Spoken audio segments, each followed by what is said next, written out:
Thank you, आपने अपना इतना मूल्यवान समय हमारे लिए निकाला। आप इतने बिजी रहते हैं, उसके बावजूद आपने हमें समय दिया स्टूडेंट को। Thank you so much uncle. और हम स्टार्ट करते हैं अंकल। आपका पार्लियामेंट में जो अटेंडेंस है वो बहुत ज़्यादा अच्छा रहा है बाकी कंपेयरिंग सांसद से, तो आप अंकल कैसे मेंटेन कर लेते हैं? हम लोग जब चुन के आते हैं लोकसभा के चुनाव में, तो जवाब दे तो लोकसभा के प्रति ही रहते हैं ना। लोकसभा में ही जो लोग हैं क्षेत्र के या बिहार वगैरह की जो समस्या होती है, यहाँ लोग नहीं रहेगा तो फिर उसको उठाएगा किस तरह से? यदि वह सवाल नहीं उठेगा तो फिर भारत सरकार के ध्यान में भी वह बात नहीं जाएगी।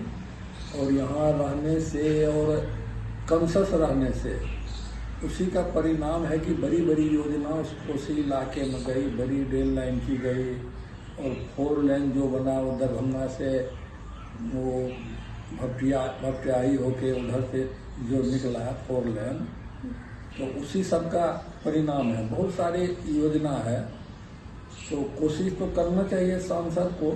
क्षेत्र तो है ही, लेकिन हमारा स्वभाव है शुरू से, हम सब पहले हम 96 में सांसद हुए थे, तो हम लोकसभा जब चलता है तो रहते ही हैं। प्रायः ऐसा कुछ आवश्यक कार्य हो गया क्षेत्र में तो उसी परिस्थिति में हम लोकसभा को छोड़ते हैं। अंततः हम लोकसभा में रहते हैं और जो सिलसिला शुरू हुआ था उसी तरह से मेरा अब भी चल रहा है। और अंकल आप इतनी सिंप्लिसिटी वाली ज़िंदगी, जैसे मैंने आपके बारे में पढ़ाई की है, कुछ स्टडी करके फिर मैं आपके पास आई, तो पता चला कि आप बहुत ज़्यादा सिंप्लिसिटी वाली ज़िंदगी जीते हो। और दिल्ली आने के बाद भी आप कार्ड यूज़ नहीं करते हो, आपके पास अपनी पर्सनल कार्ड भी नहीं है दिल्ली में, इसके बारे में आप क्या? नहीं, साधारण जीवन जीने में कोई हर्ज है? हम लोग तो गांव के परिवेश के लोग हैं। आज हम दिल्ली में आ जाएं और हाई फाई करने लगे, कल को तो गांव ही जाना पड़ेगा। इसलिए आवश्यकता जो है उतना तो करना पड़ता है सब लोग को। तो हमारे समझ से साधारण रहने में कोई अपमान की भी बात नहीं है, रहना भी चाहिए आदमी को। हम लोग फॉरनर तो है नहीं कि अब उसकी तरह से हाई फाई में टाई लगा के क्लब में बड़ा होटल में जाते आते रहेंगे। हम लोग को फुर्सत कहाँ है?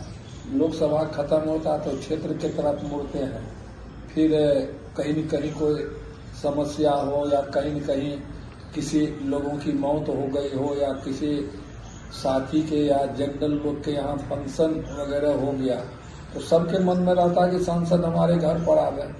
तो लोग रिक्वेस्ट करते हैं, तो जितना संभव होता है हम सब जगह जाते भी हैं और जाना भी चाहिए।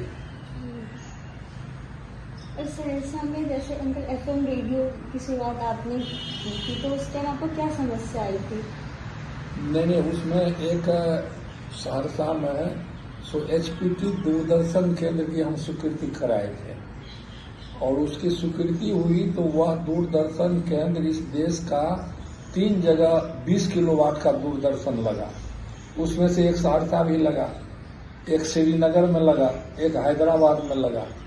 लेकिन आज के दिन में दूरदर्शन का क्रेज घट गया, इसलिए प्राइवेट इतना चैनल आ गया, इतना डिश वगैरह कम दाम में 2000-2500 में लोग डिश लेते हैं, हजारों चैनल उसको पर देखते हैं, इसीलिए उसका क्रेज घट गया। तो सरकार निर्णय लिया कि हम पूरे देश में दूरदर्शन को बंद करें। और जिस समय से दूरदर्शन लगा था तो हम कहते कि छोटा FM चैनल भी बैठा दीजिए। वह 100 वाट का सिर्फ उसमें बैठा था, तो उसका जो प्रसारण होता था तो 1.5 किलोमीटर 2 किलोमीटर के अंदर ही लोग उससे कार्यक्रम सुनते थे। लेकिन आज के दिन में जब यह बंद होने लगा तो हम विभागीय जो मंत्री हैं सूचना प्रसारण, उनसे उठे हिमाचल के, और उनसे कह के हम कहे कि या तो दूरदर्शन खत्म हो गया, आपका एसेट वहाँ बना हुआ है, घर है, बड़ा टावर बना हुआ है, सारी व्यवस्था है, स्टाफ है आपका, तो उसमें 10 किलोवाट का FM रेडियो स्थापित आप करा दीजिए।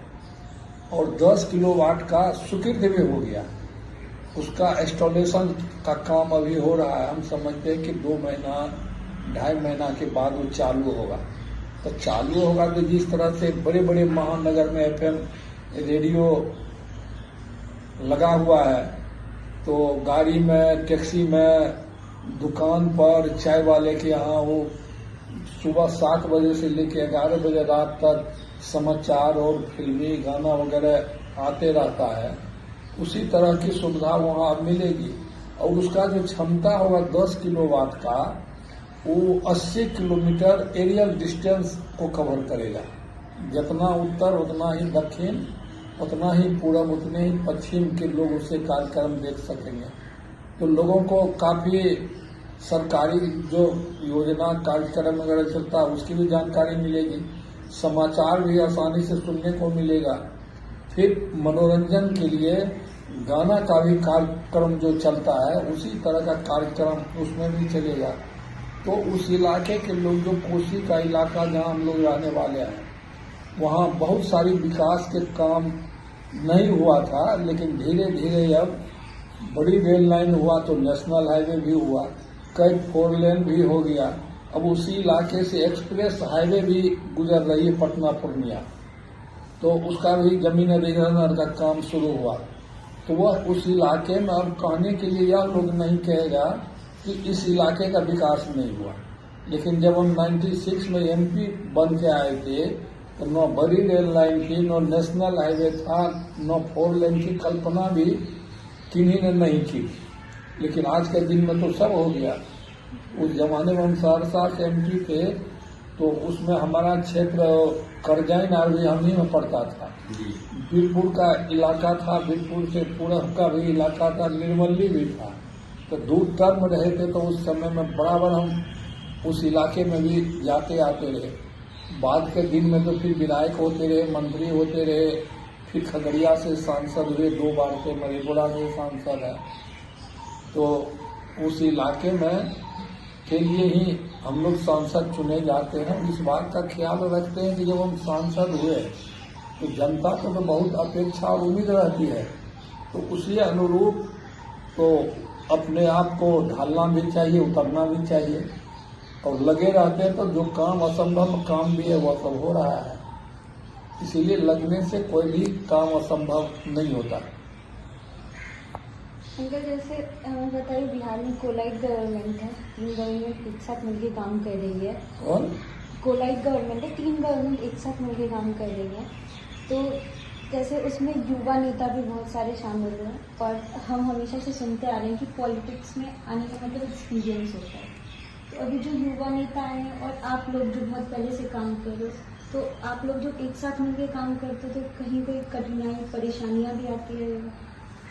नहीं, परेशानी जो ठीक दिमाग से, मन से करेगा उसको कोई परेशानी नहीं। क्योंकि विचारधारा में अंकल थोड़ा सा परिवर्तन आता है। नहीं, परिवर्तन तो होता। आजकल तो जमाना जो हो गया, यंग जनरेशन थोड़ा हाई फाई की ओर ज्यादा मुड़ गए, मेहनत नहीं करना चाहता।